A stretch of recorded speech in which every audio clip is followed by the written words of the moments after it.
Tuhan memelihara kita pada kurun waktu tertentu atau saat ini melalui usaha yang Anda kerjakan. Paham ya? Jadi kalau usaha itu nanti ada masalah, bukan berarti dia yang memelihara saudara dan saya itu berhenti memelihara. Dia akan memelihara. Caranya bisa berubah. So, don't worry, saudaraku. Tetap percaya, serahkan segala kekhawatiranmu, dan sadari yang memelihara Anda, memelihara saya adalah Dia. Shalom, saudaraku. Menyikapi dan memperhatikan akan apa yang terjadi di Timur Tengah hari-hari ini, peperangan yang tak kunjung selesai, terus-menerus kita mendengar berita yang tidak baik, saudaraku ya. Bagaimanakah persiapan kita untuk menghadapi akibat dari apa yang terjadi di Timur Tengah, khususnya di Iran? Karena kalau benar-benar Selat Hormuz itu ditutup, maka distribusi minyak pasti akan terganggu, dan kemudian harga minyak pasti akan melejit naik, dan itu mengakibatkan perekonomian goncang. Kita yang di Indonesia juga tidak luput, saudara. Makanya Presiden kita, Presiden Prabowo juga sudah mengingatkan bahwa kita harus siap untuk menghadapi akan masa-masa sulit di tahun 2026 ini. Nah, saudaraku, saya mendapatkan sebuah video singkat dari ini merupakan pidato singkat dari Perdana Menteri negara tetangga kita, yaitu Singapura. Ya, Lawrence Wong, ya dia adalah Perdana Menteri, tapi juga sekaligus dia adalah Menteri Keuangan. Dia menyampaikan akan keprihatinan, dan bukan hanya sekedar keprihatinan, tapi dia menjelaskan dengan terus terang kemungkinan-kemungkinan apa yang akan terjadi di hari-hari mendatang ini. Nah, kita akan dengarkan, saudaraku, di dalam bahasa Inggris, tetapi mudah difahami karena ini kan Singlish ya, Singaporean English. Nah, saudara, kita akan dengar. This is not, as I said, just a passing storm. It's not rain today, sunshine tomorrow. We are entering more turbulent weather.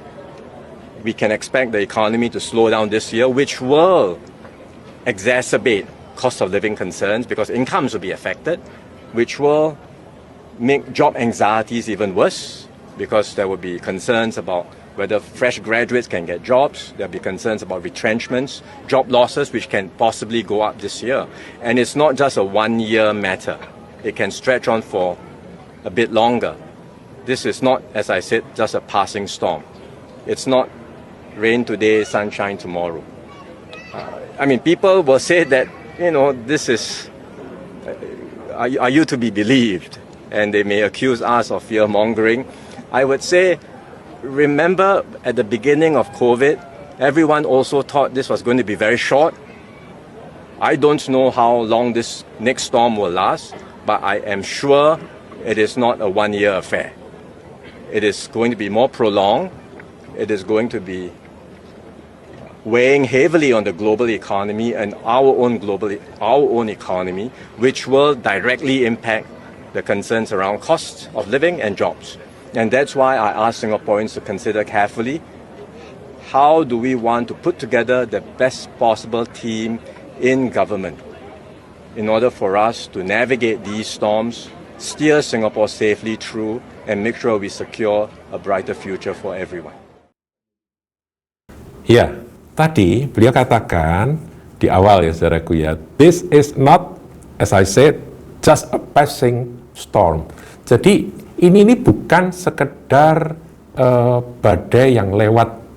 Bahkan kemudian dia memakai satu perkataan istilah yang sangat bagus. Dia katakan it's not rain today, sunshine tomorrow. Jadi ini bukan cuma hari ini kita hujan lebat, kita kena hujan terus besok sudah matahari terbit.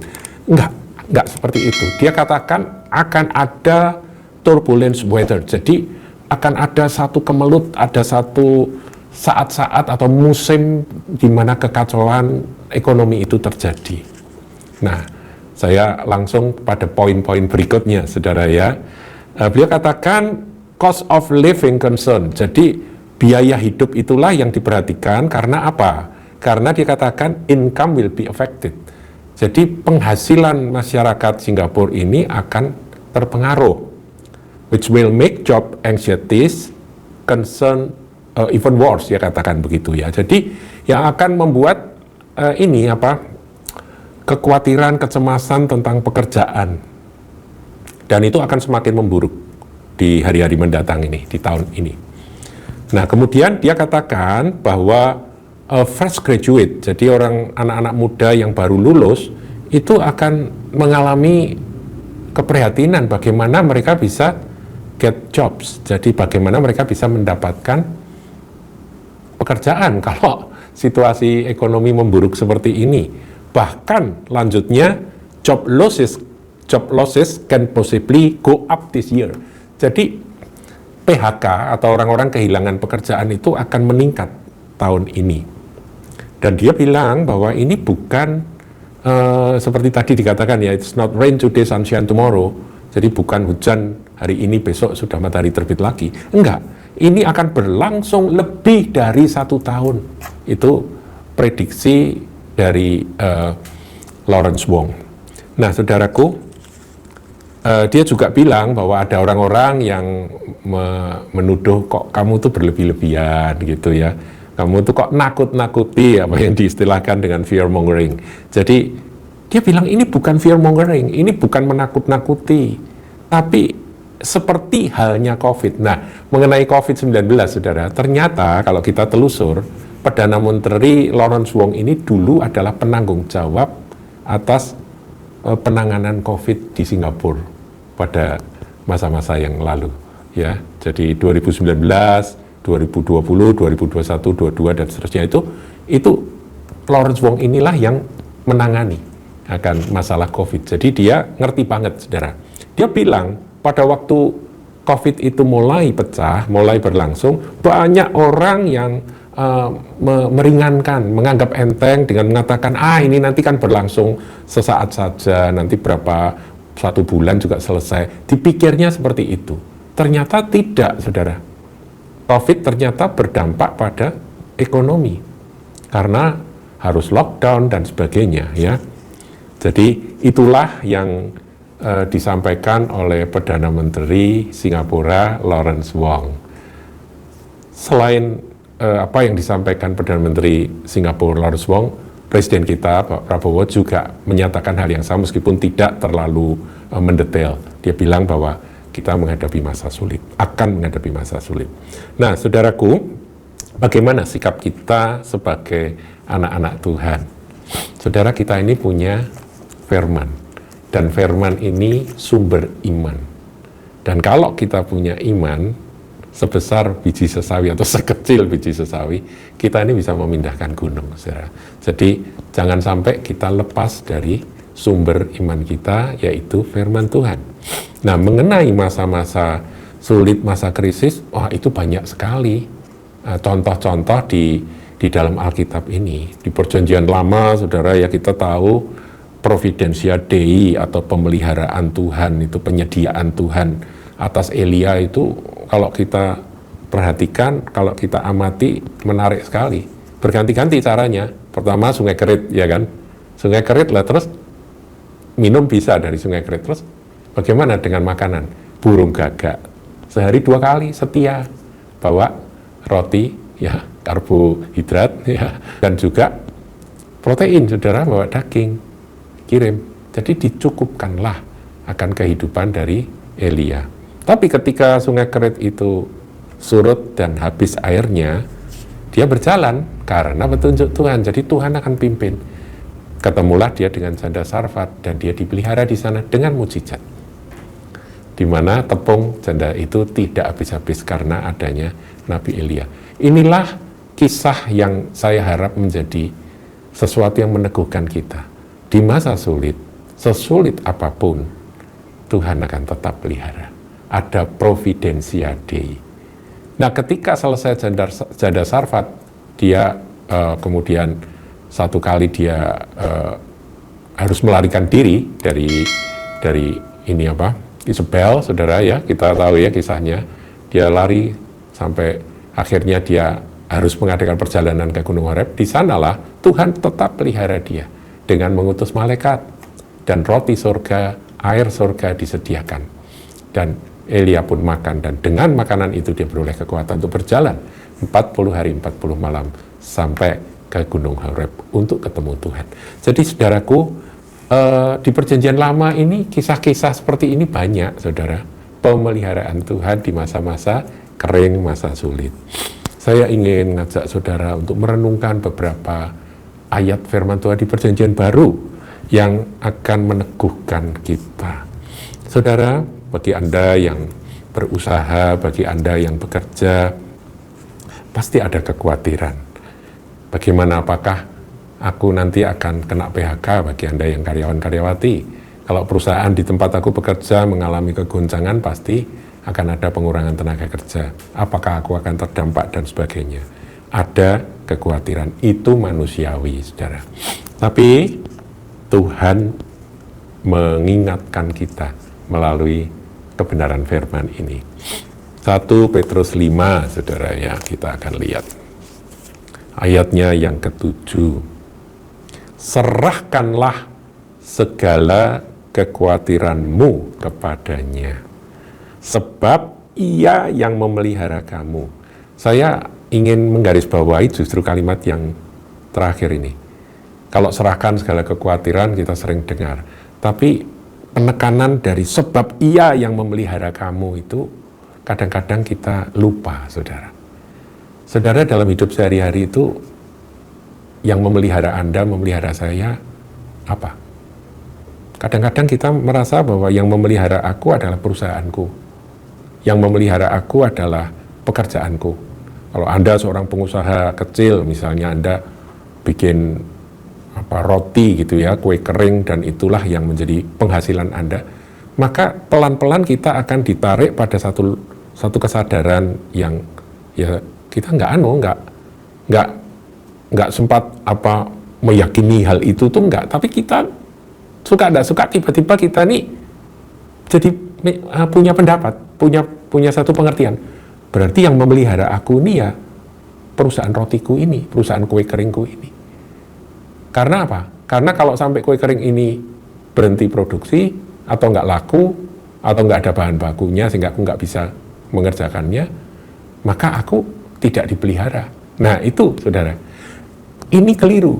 Yang benar adalah Tuhan memelihara kita pada kurun waktu tertentu atau saat ini melalui usaha yang Anda kerjakan. Paham ya? Jadi kalau usaha itu nanti ada masalah, bukan berarti dia yang memelihara saudara dan saya itu berhenti memelihara. Dia akan memelihara. Caranya bisa berubah. So, don't worry, saudaraku. Tetap percaya, serahkan segala kekhawatiranmu, dan sadari yang memelihara Anda, memelihara saya adalah Dia. Tuhan yang menciptakan kita, yang maha kuasa, yang dengan 5 roti 2 ikan dia mengenyangkan 5.000 orang laki-laki saja. Yang menurunkan mana setiap hari, setiap pagi kepada umat Israel 40 tahun lamanya. 6 hari nggak pernah absen. Hari ke-6 suruh mengumpulkan 2 kali lipat untuk hari ke-7. Karena hari ke-7 tidak turun mana. Saudara, seperti itulah pemeliharaan Tuhan yang tertulis di dalam firman yang adalah sumber iman kita. Sebab itu saya ulang, serahkan segala kekhawatiranmu kepadanya, sebab ia yang memelihara kamu. Ingat, yang memelihara aku, memelihara Anda adalah Dia, bukan pekerjaan kita. Saudara bekerja sebagai karyawan sebuah bank. Kalau Anda misalnya karena sesuatu banknya goncang, banknya bangkrut atau apa, Anda harus kena PHK. Yang memelihara Anda bukan bank di mana Anda bekerja, bukan perusahaan di mana Anda menjadi karyawannya. Tidak. Yang memelihara saudara dan saya adalah Dia, Tuhan kita, Juru Selamat kita, yang mengasihi kita. Ini ayat pertama yang harus kita pegang menghadapi akan apa yang tadi PM Lawrence Wong katakan ya. Jadi bahwa akan ada storm yang not just a passing storm, tapi mari kita punya pegangan, yaitu firman Tuhan. Saya ingin ngajak saudara untuk membaca beberapa ayat yang merupakan kata-kata Tuhan Yesus yang tetap berlaku bagi kita sekaliannya. Matius 6 ayat yang ke-25 ini hal kekhawatiran. Sama ya, serahkan kekhawatiranmu karena ini, karena janji Tuhan ini. Karena itu aku berkata kepadamu, janganlah khawatir akan hidupmu, akan apa yang hendak kamu makan atau minum, dan janganlah khawatir pula akan tubuhmu, akan apa yang hendak kamu pakai. Bukankah hidup itu lebih penting daripada makanan dan tubuh itu lebih penting daripada pakaian? Sudah nggak usah pusing dengan makanan ataupun pakaian, karena kita hidup dan hidup kita dipelihara oleh Tuhan. 26. Pandanglah burung-burung di langit, dan yang tidak menabur dan tidak menuai dan tidak mengumpulkan bekal dalam lumbung, namun diberi makan oleh Bapamu yang di sorga. Bukankah kamu jauh melebihi burung-burung itu? Kalau burung di udara dia pelihara, bunga di padang dia hiasi, apalagi kita, ya. Nah, saudaraku, ayat 27 bagus. Siapakah di antara kamu yang karena kekhawatirannya, kecemasannya, dapat menambah sehasta saja pada jalan hidupnya? Ayo, saudara, kita berpikir, kita mencari jalan, kita berusaha, tidak salah. Tapi jangan khawatir. Karena di atas usaha Anda ada pemeliharaan Tuhan. Di atas pikiran, tarik jalan keluar ini dan itu, apa ya terobosan yang aku bisa buat, ada Tuhan yang memelihara. Itu yang harus kita yakini, saudaraku. Dan saya tertarik, saudara, dengan ayat 34 ketika Tuhan Yesus mengakhiri akan nasihat tentang kekhawatiran ini. Dia katakan begini, sebab itu janganlah kamu khawatir akan hari besok, karena hari besok mempunyai kesusahannya sendiri. Kesusahan sehari cukuplah untuk sehari. Jadi hari ini kalau ada kekhawatiran, ada kesusahan, kita datang pada Tuhan, kemudian kita serahkan kekhawatiran kita, dan ada masalah kita hadapi masalah kita dengan hikmat yang Tuhan akan berikan pada kita, dengan pimpinan Roh Kudus yang membuat kita bisa mencari jalan keluar bagi setiap masalah itu. Besok akan ada urusan lagi. Selesai hari ini, selesai. Jadi dengan demikian kita tidak mengkhawatirkan hari besok, minggu besok, bulan besok, tahun besok. Waduh, susah, saudaraku. Itu beban-beban yang sebetulnya belum kelihatan. Apa yang akan Tuhan kerjakan juga kita nggak tahu kan. Mujizat apa yang ada di depan kita juga nggak tahu. Kenapa kita khawatir? Bukankah kita punya Tuhan Yesus yang mengasihi dan memelihara dan menyertai kita sampai kesudahan zaman. Kita sedang menuju kesudahan zaman, saudaraku. Jadi kesulitan kesukaran pasti ada. Tetapi Dia berjanji akan menyertai kita senantiasa. Ya, saudaraku, ayat-ayat ini kiranya menguatkan, meneguhkan kita. Dan satu ayat lagi yang sudah berkali-kali saya sampaikan, saudaraku, yaitu 1 Timotius 6. Ini penting ya. Tapi ini saya ulang-ulang terus. Jadi saudara jangan bosan ya. Ayat yang ke-7. Sebab kita tidak membawa sesuatu apa ke dalam dunia, dan kita pun tidak dapat membawa apa-apa keluar. Kita lahir telanjang, ketika kita pulang, ya kita keluar dari bumi ini juga kita nggak bisa bawa apa-apa. Asal ada makanan dan pakaian cukuplah. Jadi menyikapi akan kesusahan hari-hari mendatang ini, ingat ayat ini, saudaraku. Tubuh kita ini hanya butuh makanan dan pakaian. Bahkan tidak disebutkan akan tempat berteduh, saudaraku. Karena apa? Ya karena yang paling utama itu adalah makanan dan pakaian. Jadi kalau kita masih bisa makan, mari kita mengucap syukur, saudara. Kita masih bisa makan, minum, dan kita masih berpakaian, mari kita mengucap syukur. Haleluya. Memang, seperti kata dari Lawrence Wong, it's not just a passing storm, betul, akan ada keprihatinan tentang income will be affected, betul ya, jadi income itu akan terpengaruh. Kemudian bagaimana dengan kesulitan akan mencari job, ya, tapi sebagai anak-anak Tuhan, mari kita berpegang teguh kepada Dia. Tangan kasih-Mu Tuhan yang menuntun aku, sekalipun melewati lembah bayang-bayang maut, aku tidak takut. Karena apa? Karena Engkau besertaku. Tuhan Yesus memberkati. Jangan lupa like, comment, share, dan subscribe channel GKBK Hal Semarang.